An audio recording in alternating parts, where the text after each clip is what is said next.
એવું કહેવાય છે કે ગાંડાના ગામ નોખા ન હોય, અને ઘણા બધા લોકો જે અભણ છે પણ છે હોશિયાર એવા લોકો નગરપાલિકાઓમાં બેઠા છે, કોર્પોરેશનમાં બેઠા છે, સંસદ સભ્યમાં બેઠા છે અને ધારાસભ્યમાં બેઠા છે. હવે એનો જીવતો જાગતો ઉદાહરણ તમને જામરાવલમાં બતાવીશ. અહીંયા આ ટાંકો છે, આ 20 વર્ષ જૂનો ટાંકો છે અને અત્યારે ચાલુ કન્ડિશનમાં છે. લોકોને આમાંથી પાણી મળે છે પણ ઓલે ઉંદરડી ઉતરતી હોય ને એ રીતે, બરોબર. એની સામે બીજો આ ભાજપનો ટાંકો છે.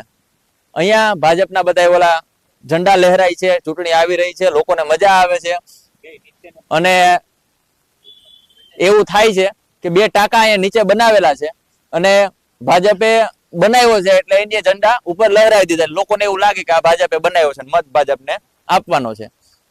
હવે આ ટાંકાને બન્યા છે એના 2 વર્ષ થયા છે, પરંતુ 2 વર્ષમાં અત્યાર સુધી આ ટાંકો ચાલુ નથી કરવામાં આવ્યો. આ ટાંકામાં જે પાણીની જે અત્યારે લોકોને એકદમ ધીમું પાણી આવી રહ્યું છે, એ પાણી ફૂલ ફોર્સ સાથે મળે તેના માટે આ ટાંકો બનાવવામાં આવેલો હતો. ટાંકો બનાવેલો છે પરંતુ એમાં પાણી અત્યાર સુધી ચાલુ કરવામાં જ નથી આવ્યું. એટલે જ્યારે વિકાસની વાતો કરવામાં આવે છે, એક બાજુ જૂનો 20 વર્ષ પહેલાનો જે ટાંકો છે એમાં પાણી આવે છે પરંતુ એકદમ ધીમું આવે છે.